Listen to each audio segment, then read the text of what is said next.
চেনা মুখ দেখতে পাচ্ছি, তার সঙ্গে কিছু অচেনা মুখও আছেন। সবাইকেই ধন্যবাদ জানাই আসার জন্য, এবং অবশ্যই ধন্যবাদ জানাবো এলিগেন্ট ট্যুরসের কর্ণধার অনুপম মহলানবিশকে সেখানে এই অনুষ্ঠানে আমাকে আমন্ত্রণ জানানোর জন্য। বিষয়বস্তু সিকিম। লিম্বু ভাষায় সুহিম, তার থেকেই সিকিম এসছে এরকমটা মনে করা হয়। লিম্বু ভাষায় সুহিম কথার অর্থ হচ্ছে সুখের ঘর। তা বাস্তবিকই দেখুন, মানে যদি আমরা একটু পর্যালোচনা করি, আমাদের যে প্রতিবেশী রাজ্য সিকিম, বাস্তবিকই কিন্তু একটা সুখ শান্তি একটা গোটা রাজ্যে বিরাজমান। টুকটাক স্টে এদিক ওদিক ঘটনা ঘটতেই পারে, সেটা অন্য ব্যাপার, কিন্তু লিম্বু, নেওয়ার, মাঙ্গার এইসব মিলিত জাতি মিলিয়ে, রাই, বিভিন্ন রকম উপজাতিদের সেখানে অবস্থান, তারা মিলেমিশে কিন্তু একটা সহাবস্থান, শান্তিপূর্ণ সহাবস্থান যাকে বলে, এবং এটা চলছে বছরের পর বছর, যুগের পর যুগ। সুতরাং, এবং আরেকটা বিষয় হচ্ছে, যদি আপনারা দেখেন, মানে আমাদের যে প্রতিবেশী রাজ্যগুলোর মধ্যে উড়িষ্যাতে পুরীর ব্যাপারটাকে আমি বাদ রাখছি, কারণ পুরীর ব্যাপারটা তো একটা আবেদন চিরকালই, পুরীর মন্দির বা সমুদ্র সৈকত। এটা ছাড়া কিন্তু সার্বিকভাবে কোনো প্রতিবেশী রাজ্যে সুফল যদি ধরি মানুষের, তাহলে কিন্তু অবশ্যই সিকিমের নামটা উঠে যাবে। কারণ উড়িষ্যার সব জায়গাতে কিন্তু মানুষ এভাবে যায়, যত সংখ্যক পুরীতে যান তত সংখ্যক কিন্তু তারা কোরাপুরের দিকে যান। কিন্তু জেনারেল টুরিস্ট সিকিমে, মিজোরামের দিকেও তাই, নাগাল্যান্ড, সব জায়গার কথাই বলছি, ওভারঅল রাজ্য জুড়ে তারা ঘুরে বেড়াচ্ছেন। এখানে কিন্তু আবার সেই সিকিমের নাম নেন। এই রাজ্যটাকে বাঙালি প্রতিবেশী রাজ্য হিসেবে ভালোবাসে, এবং বাঁচবে নাই পাবে। এরকম একটা শান্তিপূর্ণ পরিবেশ, কেউ তো আর ঝামেলার মধ্যে যেতে চায় না। মানুষ পয়সা করি খরচা করে যাবেন, গিয়ে একটা ওইরকম একটা অশান্তির মধ্যে পড়বেন। এখানে একটা পিসফুল বাতাবরণ। কিছু ওয়েদার মাঝে মধ্যে গন্ডগোল করে, বর্ষার সময় যাওয়া যায় না, কিছু ল্যান্ডস্লাইড বা ইত্যাদি, যাই হোক, তার আগে পরে তো মানুষ যেতেই পারে। এবং সিকিমের আপনারা সকলেই জানেন 515 রকমের অর্কিড এবং বিভিন্ন ধরনের ফুল সেখানে পাওয়া যায়। সেই কারণে সিকিমের কিন্তু আরেকটা নাম ল্যান্ড অফ অর্কিডস, এটাও আমরা জানি। এইবারে সিকিম ভ্রমণটা আমাদের সব দিক থেকেই সুবিধাজনক, কারণ প্রায় ওভারনাইট জার্নিতে আমরা পৌঁছে যাচ্ছি। রাত্রিবেলা ট্রেনে উঠলাম, চলে গেলাম, বা বাসে গেলাম, পরের দিন সকালবেলা ওখান থেকে গাড়ি নিয়ে আমরা ডেস্টিনেশনে পৌঁছে গেলাম। এটাও একটা বড় ঘটনা। হিমাচল বা বিভিন্ন ক্ষেত্রে যেখানে দুটো রাত্রি ট্রেনে কাটাতে হলো, বা লম্বা ফ্লাইটে গেলে অন্য ব্যাপার, সেক্ষেত্রে সিকিম যাওয়াটা কিন্তু আমাদের পক্ষে খুবই সুবিধাজনক। এটাও কিন্তু একটা ফ্যাক্টর যে বাঙালি ভীষণ মানে সিকিমমুখী ভ্রমণ করবে। এবারে সিকিম ভ্রমণের কতগুলো ধাপে আসি। আপনারা জানেন যে সিকিমের মোট 4টি জেলা, 4টি জেলায় বিন্যস্ত। পূর্ব, মানে একেবারে গোদাভাবে ব্যাপারটা জেলাগুলো মনে রাখতে কোনো অসুবিধার কথাই নয়। পূর্ব, পশ্চিম, উত্তর, দক্ষিণ, একেবারেই খুবই সোজা ব্যাপার। পূব দিকটায় রাজধানী গ্যাংটক, পাখিয়ং, ইয়াতেন, এই যে বিষয়গুলো, এইদিকে আরিতার, এই সবটাই হচ্ছে পূর্ব সিকিমের অঙ্গ। এইবার পূর্ব সিকিমে গিয়ে আপনার যাত্রা শুরু হবে। পূর্ব সিকিমের পাটটা দেখে অনেক জায়গা আস্তে আস্তে আসবো, সেখান থেকে যাত্রা শুরু হবে আপনার উত্তর সিকিমের পথে। পূর্ব সিকিমে গ্যাংটক না গিয়েও কিন্তু উত্তর সিকিম যাওয়া যায়। এটা অনেকে হয়তো জানেন, অনেকে জানেন না। যারা ধরুন অনেকবার গ্যাংটক গেছেন, তারা উত্তর সিকিম যেতে চান, অ্যাভয়েডিং গ্যাংটক, সেভাবেও কিন্তু সম্ভব। শিলিগুড়ি থেকে গাড়িতে করে সিংতাম বলে যে জায়গাটা, তারপরেই আপনার তিস্তাকে ছেড়ে, সিংতামে কিন্তু তিস্তা বাঁধিয়ে ঘুরে গেল, তারপর কিন্তু গ্যাংটকের রাস্তায় আর আপনারা তিস্তাকে পাচ্ছেন না। সেখানে গ্যাংটকের রাস্তা ছেড়ে বাঁদিকে যে রাস্তাটা ঢুকে গেল এবং সেই রাস্তাটা গিয়ে জম্মুর আউটস্কার্ট দিয়ে সোজা গিয়ে উঠলো মঙ্গলে। মঙ্গল হচ্ছে ওখানকার পারমিশন বলুন বা ইত্যাদি, ওটার একটা জায়গা নর্থ সিকিম। এই মঙ্গল সিঙ্গিক হয়ে তারপর চুংথাংয়ের দিকে বেরিয়ে যায়। এভাবেও কেউ করতে পারেন, কিন্তু সেক্ষেত্রে পারমিশনের ব্যাপারটা আগে থেকে কথা বলতে হবে। ওই পারমিশনটা কিন্তু গ্যাংটক থেকে হবে না, ওটা মঙ্গল থেকে হবে। সেটা কেউ মঙ্গল স্টে করতে পারে। এবং অনেকেই জানেন না হয়তো, আমি নিজে সেখানে প্রায় 3 বার ছিলাম বিভিন্ন অকেশনে। এই মঙ্গল এবং সিংহিক এই জায়গাটা কিন্তু একটা বিশেষভাবে একটা উল্লেখযোগ্য একটা ব্যাপার। এখান থেকে কিন্তু কাঞ্চনজঙ্ঘার এরিয়াল ডিস্টেন্স কিন্তু খুবই কম। মানে খুবই কম মানে আমি বলছি না যদি গোচারার দিকে গেলেন বা জঙ্গলির দিকে গেলেন বা সেইটা বলছি না, কিন্তু আমি বলছি অন্যান্য যে জায়গা থেকে এটা ম্যাপ খুললেই দেখতে পাবেন যে এটা কিন্তু এরিয়াল ডিস্টেন্স খুবই কম। আমি নিজে সেখানে সিঙ্গিকের লজে, সেই লজটা এক সময় এও হয়ে গেল, আবার সেই লজ চালু হলো, সেখানে ছিলাম গুরুদৌমার থেকে ফেরার পথে। এখান থেকেও কিন্তু কাঞ্চনজঙ্ঘার, এবং অবশ্যই বুঝতেই পারছেন যে কাছে যখন জম্মুটাও রিসেন্টলি খুব পপুলার হয়েছে, জম্মু থেকেও কিন্তু ভালো ভিউ পাওয়া যায় কাঞ্চনজঙ্ঘা এবং অন্যান্য দিকে। এভাবেও কিন্তু তারা উত্তর সিকিমের দিকে যেতে পারছে। উত্তর সিকিম মানে আপনার লাচুং, ইউমথাং, ইউমে সামডাং হয়ে তারপরে এদিকে লাচেন, গুরুদৌমা, এই পাটটা হবে। এইবার ফিরে এসে যদি আপনারা দক্ষিণ সিকিমের দিকে যেতে চান, তাহলে অবশ্যই তার মধ্যে উল্লেখযোগ্য জায়গা হচ্ছে রাবাংলা, বোরং, নামচি, তেমনি, এগুলোই সাউথ সিকিমকে করছে আর কি। আর পশ্চিম সিকিমের মধ্যে তো প্রথমেই বিখ্যাত সেই জায়গা আসছে পেলিং, যেটা খুবই জনপ্রিয় জায়গা। পেলিং আসছে, তারপরে যে জায়গাটা নিয়ে আমি লিখেছিলাম, এর মধ্যে অনেকগুলো জায়গায় প্রথমবার লিখেছিলাম আমি ভ্রমণের পাতায়, বা সেগুলো আপনারা জানেন। হি পাতাল বলে একটা জায়গা প্রথমবার লিখেছিলাম, যেটা এখন খুব জনপ্রিয়।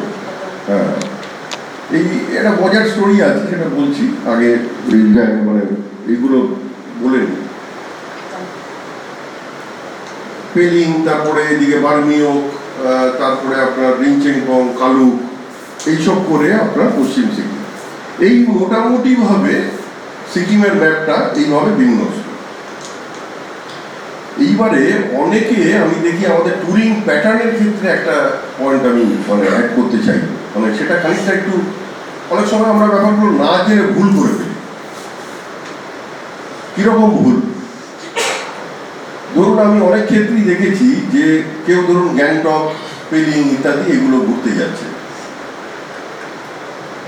নামের দিক দিয়ে গ্যাংটক পেলিং খুবই পরিচিত। এবার গ্যাংটক পেলিং এর সঙ্গে তিনি রেখে ফেললেন এর পাশে দার্জিলিং। এই বিষয়টা মানে তিনি বুঝতেও পারছেন না যে কত বড় ভুল হয়ে গেল, সমস্ত দিক দিয়ে ভুল। তার আর্থিক দিয়ে, ফিনান্সিয়ালি তিনি যথেষ্ট পরিমাণে ক্ষতিগ্রস্ত হবে, কারণ একদম অন্য প্রান্তে গ্যাংটক পেলিং এক প্রান্তে, দার্জিলিং অন্য প্রান্তে। এখন তিনি হয়তো পপুলার ডেস্টিনেশন, মানে আমি গ্যাংটক পেলিংও দেখেছি, দার্জিলিংও দেখেছি, গিয়ে হয়তো গল্প একটা করার ব্যাপারটা করা, কিন্তু বুঝতে পারলেন না যে উনি কি হারালেন। আপনাকে যদি একটা সিস্টেমেটিক ওয়েতে প্ল্যান করতে হয়, তাহলে আপনাকে একটা রিজিয়নের মধ্যে ম্যাপটাকে ফলো করতে হয়। এটা আমরা সকলেই পারি, এটার জন্য কোনো বিশেষজ্ঞ হওয়ার দরকার পড়ে না, কোনো এক্সপার্টের কোনো ওপিনিয়ন লাগে না, এটা আমরা সকলেই পারি। কিন্তু সেটা না পেরে আমি মাথার মধ্যে কতগুলো জায়গার নাম মনে রেখে দিলাম, গ্যাংটক, পেলিং, দার্জিলিং, কালিম্পং, এটা মনে রাখলে হবে না। তাতে আপনার সময়, এক জায়গা থেকে অনেক দূরে আপনি গাড়ি জার্নি করে যাচ্ছেন, তার জন্য পে করছেন, আর গিয়ে কি দেখছেন, ওভারনাইট থেকে চলে আসছে। বরঞ্চ মানে আমি পরিষ্কার বলছি, যদি সিকিম কেউ ভালোভাবে ঘুরতে চান, ভালোভাবে কথাটা বলছি, 15 থেকে 20 দিন দরকার। এটা শুনে হয়তো অনেকেই আশ্চর্য বোধ করবেন, 15 থেকে 20 দিন যদি ভালোভাবে দেখতে হয়, যদি মোটামুটি সমস্ত ডেস্টিনেশনগুলো ঠিকভাবে দেখতে হয়, কিন্তু সেটা কি দেখা হয়? আমাদের সময়ের অভাব বা ইত্যাদি। কিন্তু আমার বক্তব্য হচ্ছে দরকার নেই। আপনি যদি 7 দিন 8 দিন টাইম দেন, তাহলে আপনি ধরুন একবার পূর্ব সিকিম দেখলেন, তার সঙ্গে নর্থ সিকিমটা দেখে নিলেন, একবার আপনি দক্ষিণ সিকিম আর পশ্চিম সিকিম, এইভাবে একটা সিস্টেমেটিক। কিন্তু এর সঙ্গে দার্জিলিং কালিম্পং জুড়বেন না। আপনি দার্জিলিং অবশ্যই যেতে পারেন, দার্জিলিংয়ের সঙ্গে আপনি দাবাই পানি, লেপচা জগৎ, যেটা ওই জোনের পড়ে। কিন্তু একেবারে অন্য জোনের মধ্যে চলে যাওয়াটা কোনোভাবেই সাইন্টিফিক নয়, এবং সেটা আপনাকে ক্ষতিগ্রস্ত করবে, বোধ ফিনান্সিয়ালি এবং মানে অন্য সব দিক থেকে। তা এইখানে ধরুন আমি বলছি যে প্ল্যানিংটা যদি এইভাবে হয় যে গ্যাংটকে লোকে গেল, এইবার বুঝতেই পারছেন এনজেপি থেকে তো এখন সরাসরি গাড়ি যাওয়ার একটা তো ব্যাপার আছে। আবার শিলিগুড়ি এসএনটি বাস টার্মিনাস থেকেও বিভিন্ন রকম শেয়ার জিপ ছাড়ে, এসি বাস আছে, এখন ওদের 600 টাকা বেরোতে রেট করেছে, 500 টাকা। হেলিকপ্টার রয়েছে, যদিও হেলিকপ্টারে কখন কি বন্ধ টন্ধ হয়ে যায় ইত্যাদি আগে থেকে ঠিক করে রাখলে অসুবিধা ব্যাপারটা। হেলিকপ্টার জিনিসটাই খুব গোলমেলে ব্যাপার। তার থেকে বাই রোড যাওয়াটাই ভালো। রাস্তার সৌন্দর্যটাতে কিছুই দেখা হবে। এই যে অনেকে লাদাখে চলে যান আজকাল ফ্লাইটে, তাদেরকে বলে বোঝানো যায় না যে লাদাখ মানে কিন্তু প্যাংগং, সুমরিরি আর এগুলো নয়। লাদাখ মানে হচ্ছে রোড জার্নি। মানে এগুলো যদি দেখেন, প্যাংগং, সুমরিরি, নোংরা, তাহলে আপনি 50% অফ লাদাখ দেখছেন, কি খুব বেশি হলে 60%। বাকি 40% নিহিত আছে। এই যে শ্রীনগর থেকে কার্গিল হয়ে যে রোড জার্নিতে দেখতে দেখতে যাচ্ছেন, মুলবেগ, চাম্বা, কার্গিল, অসাধারণ। ফিরছেন যখন মানালির দিক দিয়ে রাস্তা দেখে, আপনি যদি হুশ করে 10 মিনিটে পৌঁছে যান, তাহলে আপনি বিউটিগুলো দেখলেন কোথায়। এবং আরেকটা মারাত্মক জিনিস লাদাখের ক্ষেত্রে, আজকে লাদাখ প্রসঙ্গ নয়, যাই হোক প্রসঙ্গে কথা প্রসঙ্গ হলো যে হাইট সিকনেসের একটা প্রবলেম। ওই 11,500 ফিটে বহু লোকের সমস্যা দেখা দেয়, তারা এসে হয়তো স্বীকার করতে চান না, কিন্তু হয়। এইটাই বলছি যে রোড জার্নিটা ভীষণ জরুরি। এই যে ধরুন শিলিগুড়ি থেকে সেবক, মানে আমার তো যেটা হয়, আমার আপনাদেরও নিশ্চয়ই হয়, যে যেই সেবক রোড দিয়ে ওই যে মহানন্দা অভয়ারণ্য দীর্ঘদিন একটা সেই কাজগুলোর মধ্যে দিয়ে, তখন যে মনটা একটা অন্যরকম একটা প্রাণায়াম হয়ে যায়। হ্যাঁ, তার আগে ধরুন আপনার মেয়েটা অত্যন্ত ক্ষিপ্ত হয়ে আছে কারোর উপর, কিন্তু আমি নিশ্চিত যে ওর মধ্যে দিয়ে গেলে আপনার মনটা ভালো হবে। এই গেলেন আপনি ওখানে সেবক, ওইখানে তারপর তার আগে তিস্তাকে পেয়ে গেলেন, তিস্তা তারপর বিভিন্ন বাঁকে আপনার মন ঘুরিয়ে দিল, তারপর আস্তে আস্তে আপনার তিস্তা বাজার, চিত্রে, এইসব দেখতে দেখতে আপনি পরে একটা ভালো জায়গা আছে, জানেন তো, এটা অনেকে জানেন, ওটা পিকনিক স্পট, ওটার নাম হচ্ছে তারখোলা। রংপুর গেটের। আচ্ছা, আমি একটু অনুরোধ করবো পেছনে একটু কথাবার্তাটা একটু এখানে একটু আসতে হলে ভালো হয়। তারখোলা, ওইখানে গেটটা পেরিয়ে ওখানে নেমে তারপর একদম নদীর ধারে চলে যাবে একদম। হ্যাঁ হ্যাঁ, না না না না, একদমই রংপুর থেকে গ্যাংটক যাওয়ার রাস্তায় কিছুটা এগোলে, না না এমনি এমনি একটা গেট পড়ে, ওটা দিয়ে গাড়ি ভেতরে ঢুকে যায়। না না, তারখোলা জায়গাটার নামই তারখোলা। হ্যাঁ, রংপুর পড়ি। হ্যাঁ, কিন্তু ওইখানে স্পটটা বুঝতে হবে বা সেটা এ করতে হবে, ড্রাইভার জানে একদম।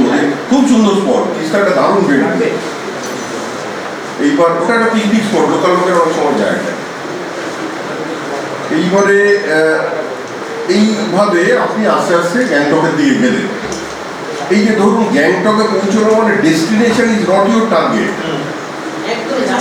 হ্যাঁ, এই যে রবীন্দ্রনাথের বিখ্যাত কথা, এই প্রসঙ্গে বলি যে পথের প্রান্তে মোর তীর্থ নয়, পথের দুধারে আছে মোর দেবালয়। রবীন্দ্রনাথ কিন্তু এই সেন্সটাকেই টানলেন যে হুড়মুড় করে আমি শিলিগুড়িতে নেমে কতক্ষণে আমি গ্যাংটকে পৌঁছবো, কারণ আমার ওখানে ডিম ভাত রাখা আছে। হ্যাঁ, বিষয়টা এরকম করলে হবে না। বিষয়টা এই থামতে থামতে যেতে হবে, ছবি নেওয়া, দাঁড়ানো, এটাই তো জার্নি।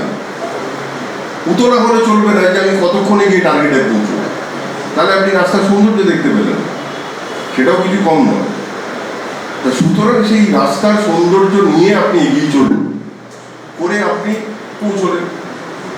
এবার দেখুন বিষয়টা হলো যে গ্যাংটকে তো আপনারা জানেন যে এত সংখ্যক গ্যাংটকের দ্রষ্টব্য, মানে পরপর ধরুন রুমটেক মনাস্ট্রি, তারপরে ওখানে অর্কিড হাউস, টিবেটোলজির যে এটা জায়গাটা, এনচে মনাস্ট্রি, অনেকগুলো view point, Ganesh view point, Tashi view point, Hanuman top, তারপরে বনঝাগরি ফলস কাছাকাছি, আরেকটু দূরে পাকিয়ংয়ের দিকে যেতে গেলে আপনার সারাংসা গার্ডেন, যেখানে এখন মাঝে মধ্যে ফেস্টিভ্যাল হচ্ছে।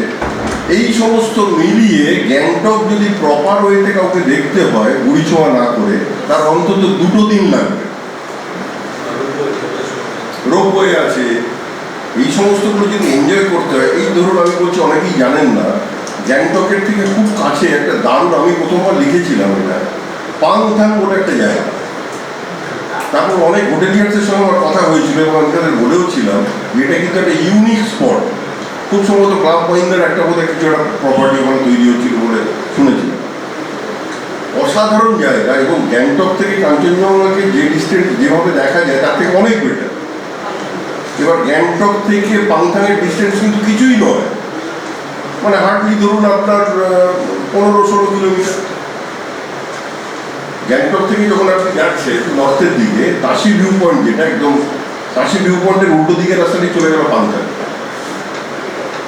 পাংথাংয়ে 2-1টা হোমস্টে ছিল, এখন অ্যাড্রেসের কি অবস্থা, ক্লাব মহিন্দার একটা হচ্ছে, হ্যাঁ হয়ে গেছে। এইবারে পাংথাং একটা অসাধারণ, যারা ধরুন গ্যাংটকের ক্রাউডটাকে অ্যাভয়েড করবে, আমি সেইভাবেই লিখেছিলাম, তারা কিন্তু পাংথাংয়ে গিয়ে থাকতে পারে। এবার ধরুন আপনার কাছে যদি গাড়ি থাকে, তাহলে আপনি ইজিলি গ্যাংটকে সাইড সিন করে আবার পাংথাংয়ে ঢুকে, এটা সম্ভব। এই পাংথাংয়ের এই রাস্তাটাই চলে গেল ফ্যানমং লো, গ্যাংটক থেকে মাত্র 25 কিলোমিটার। অনেকেই জানেন না যে গ্যাংটকের কাছে চলে, ওখানে একটা লগ হাউসে থাকাও যেত, এখন কি অবস্থা আমি জানি, খুব রিসেন্টলি চেঞ্জ হয়েছে কিনে জানি, ভেতরে লগ হাউস ফ্যানমং। ওখানে আপনি বিভিন্ন ধরনের অর্কিড থেকে শুরু করে আপনি প্রাণী বা ইত্যাদি তো আছেই, নির্জন জায়গা। ফ্যানমং লো, ফ্যানমং লো, এরকম অনেক জায়গা রয়েছে। এই যে সিকিমের ব্যাপারে যেটা আপনারাও সমবেত হয়েছেন বা আমার একটা দায়িত্ব বলে মনে করছি সবগুলো জানানো, আমি দিনের পর দিন ভ্রমণের পাতায় বা আনন্দবাজার বিভিন্ন জায়গাতে আমি এগুলো লিখেছি, বা আপনারা যারা নিয়মিত পড়েন ভ্রমণ তারা এইগুলোর সঙ্গে পরিচিত। সিকিমের কিছু না হলেও অন্তত 15টা স্পট, এটা প্রথমবার, মানে এটা আমার বলতে ভালো লাগে বা শুনতেও ভালো লাগে, আমার লেখার মাধ্যমে কোনো একটা বড় প্ল্যাটফর্ম ছাড়া তো মানুষ জানবে কি, সেইভাবে সেগুলো প্রচারিত হয়েছিল। যেমন ধরুন আমি বলছি যে সিল্ক রুট, আজকে সিকিমের সবচাইতে জনপ্রিয় জায়গা বললেও অত্যুক্তি হয় না সিল্ক রুট। এই সিল্ক রুট তো সেইভাবে অতটা সাধারণ মানুষের কাছে পরিচিতি ছিল না বিফোর 2010। সেখানে থাকার জায়গাও খুব একটা ছিল না এবং পরিচিতিও ছিল না। ট্রেকাররা জানতেন, ট্রেকাররা যেতেন, তারা ট্রেন করে ওখান দিয়ে পায়ে হেঁটে যেতেন। কিন্তু সাধারণ মানুষদের মধ্যে সিল্ক রুটের সেইভাবে পরিচিতি ছিল না। এইবার হয় কি, ধরুন ভ্রমণ, আনন্দবাজার এইরকম একটা বড় প্ল্যাটফর্মে যদি বড় আকারে, যেমন আমার যে লেখাটা বেরিয়েছিল একটা প্রচ্ছদ কাহিনী হয়েছিল সিল্ক রুটের উপর, বিভিন্ন পত্রপত্রিকা মিলিয়ে 2011 সালের মার্চে বেরিয়েছিল। এবং একটা ঘটনার কথা উল্লেখ করবো, মানে শুনলেও ভালো লাগে, মানে এটা অন্য কিছু না, ভ্রমণ পিপাসু মানুষ বাঙালির পরিচয় বহন করে, আর কিছু না। মানে আমরা যে লিখছি বা ইত্যাদি, আপনাদের যে ভালোবাসা বা আপনার যে উৎসাহ বা এটা, এইগুলোই তো তাকে একটা প্রেরণা যোগায়। সেইটা আমাকে তখন নিয়ে গিয়েছিলেন পেলিংয়ের এক হোটেল মালিক। মানে আমি এবার একটু গল্পে চলে আসি, এবার এতক্ষণ আমি একটু বিবরণের দিকে গিয়েছিলাম, এবার গল্পে আসি। তিলক রায়চৌধুরী, তিনি এখন বেছে নিয়ে, এবং আরেকজন তার সঙ্গে কোলাবোরেশন করে করছিলেন মহামায়া খান, তিনিও এখন বেছে। লোকে হয়তো জানবে না যে কীভাবে এটা পপুলারিটির ব্যাপারটা পেল, কিন্তু পর্দার আড়ালে যাদের ভূমিকা রয়ে গিয়েছিল এটা মানে এটা আমাকে স্বীকার মানে করা উচিত বা এটা মানুষকে জানা উচিত। তিলকের সঙ্গে আমার বহুদিন ধরেই পরিচিত ছিল। পেরিংয়ে ওর নামশালী রেসিডেন্সি খুব ভালো হোটেল, সেখানে গিয়েছিল। তিলক আমাকে বলেছিল যে সন্দীপনদা একটা খুব ভালো জায়গাতে আমরা একটা রিসর্ট একটা করছি, তোমাকে একবার যেতে হবে বা ওটা আমি দেখাবো। তখন আমার সঙ্গে মহামায়া খানের আলাপ ছিল না, পরে করা। 2010 সালের অক্টোবর মাসে আমি প্রথম ওই দিকে গেলাম। তখনও যাওয়ার আগেও জানি না যে কি ঘটতে যাচ্ছে। এবার তিলক ওর একটা মারুতি অল্টো ছিল, ওই যেটা আপনি বললেন আপনার এই বইটা আছে, মানে পারলে মিলিয়ে নেবেন, একটা নীল রঙের মারুতি অল্টো, ছোট গাড়ি, সেটা নিয়ে আমাকে রিসিভ করতে এলো এনজেপি। আর ও খুব একটু অন্য ধরনের মানুষ, মানে খুব ওই করা এরকম টাইপের, দিলদরিয়া ওরকম টাইপের। ওর আবার এই সমস্ত ব্যাপার যে সন্দীপন এখান থেকে মাছ নিতে হবে, কারণ ওখানে গিয়ে এই সমস্ত অনরেড রুইটি এসব পছন্দ না, আমি এখান থেকে। এবার সেটা নিয়ে প্রথমে শিলিগুড়ি বাজারে ঢুকি, গিয়ে সেখান থেকে রকমারি মাছটা সেই বরফের ইয়েতে আইস বক্সে করে নিয়ে এবার সেই আমাদের যাত্রা শুরু। লিংদামে পৌঁছলো। লিংদামে তারা শুরু করেছেন তখন সদ্য সিল্ক রুট রিসর্ট, যেটা এখনো আছে। এটা কিন্তু ওইখানকার প্রথম যেটা লিংদামে, এখন প্রচুর হয়ে গেছে। এবার আমি যখন গেছি তখন অবস্থিতি বলছি 2010-এ একমাত্র সিল্ক রুট রিসর্ট আর জুলুকে গোপাল প্রধানের একটি মাত্র হোমস্টে, তাও এখন যেভাবে দেখছেন এইভাবে ছিল না, একদমই খুব মানে সাধারণ বেসিক দুটো কি তিনটে ঘর বোধহয় ছিল, সেগুলো হয়তো সম্ভবত কমন টয়লেটও হতে পারে, এরকম একটা ব্যাপার। তা সেইটা সেইভাবে ছিল। এইবারে হয়েছে কি, গোপাল প্রধান ওদের কাছ থেকে সেই খবর পেয়ে গোপাল প্রধান আমার সঙ্গে দেখা করছে, মানে তার কাছে খবর গেছে যে একজন এসছেন কলকাতা থেকে, হয়তো লিখবেন জায়গা। আর ওরা তখন ডেসপারেশন নিয়ে ওয়েট করছে যে জায়গাটা তো পরিচিত নয়, সেই জায়গাটা তাহলে আমারটা যদি হয়, সবারই এই ব্যাপারটা থাকে যে আমারটাও যদি একটু দেখা যায়। এদিকে এরা আমাকে নিয়ে গেছে এটার ব্যাপারটা নিয়ে লেখবার জন্য। গোপাল প্রধান এসছে, মানুষটি বড় ভালো, কিন্তু এখন যা হয় সন্ধ্যেবেলার দিকে এসছেন কৃষক, মানে ওখানে তারা তো একটুখানি পাহাড়ি লোকজন অনেকেই একটু ওখানে কিছু সেবন টেবন করে এসছেন, মেজাজে আছে না। এবার আমি যখন এলাম তখন গোপাল প্রধান আমাকে খাদা পরিয়ে, যেটা ওখানকার সব জায়গার রিচুয়াল, খাদা পরিয়ে বরণ করলো। এইবার কথাবার্তা যখন এগোচ্ছে তখন গোপাল প্রধান আমাকে বলেই বসলো যে আমি তো হোমস্টে করে রেখেছি, কিন্তু জানে টানে না, লোকও যায়, তা আপনি যদি আপনার স্টেতে আমার হোমস্টেতে একবার আসেন। এখন স্বাভাবিকভাবেই আমাকে যারা নিয়ে গেছেন, ট্যুরের প্ল্যানিংটা তারা করছেন, এবার তাদের ওপর দিয়ে কিছু করাটা আমার ঠিক নয়, সেই জন্য আমি নিজে কোনো ওয়ে করি। তখন তিলকরা বললো যে না ঠিক আছে, উনি দেখা যায় কী হয় ইত্যাদি। এতে করে যখন গোপাল মোটামুটি একটা এ পেলো যে ওর ওখানে যাওয়াটা হয়তো হবে না, তখন সে গেল খেতে। আর তার মধ্যে তো সে একটুখানি মেজাজে থাকবে, তখন সে মানে কুকরি নিয়ে এসছে, এটা তো ওদের থাকি, মানে পারলে সে কুকরি বার করে আর কি এরকম একটা জায়গাতে আস্তে আস্তে মানে চাপার মতো ভরাইয়ারি পর্যায়ে। তখন আমি ব্যাপারটাকে করলাম যে না ঠিক আছে, এবারই হয়তো হবে না, তবে আমি কথা দিলাম যখন গাড়ি উপর দিকে উঠবে আমি তোমার হোমস্টেতে অবশ্যই যাব। রাত্রে হয়তো থাকা হবে না, কারণ শিডিউলের ব্যাপারটা সেটা পাবলিক করছে না, আমি অবশ্যই যাব এবং কিছুক্ষণ থেকে আমি তুমি চিন্তা করো। তাতে উনি একটু শান্তশান্ত হলেন। পরের দিন সেই গাড়ি নিয়ে, ওই মারুতি অল্টো নিয়ে তিলক আমাকে নিয়ে সেই যে, এবার হ্যাঁ ওটা পরে আসছি, সেই ছবিটা প্রচ্ছদকাহিনীতে বেরিয়েছিল।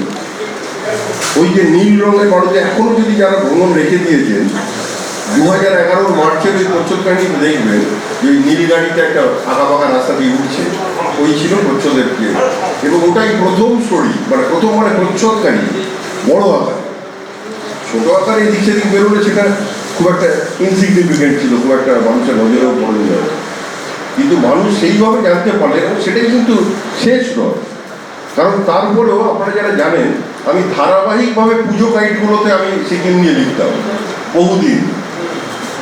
তারপর এতদিন হয়ে গেল, তখন আমি বললাম যে একই রকম হয়ে যাচ্ছে, আমি কিন্তু বহুদিন, প্রায় সেটা 10 বছরের বেশিই হবে, 10 বছর কি 13-14 বছর টানা লিখে গেছি, সেখানেও কিন্তু এইগুলোর ডেপিকশন ছিল।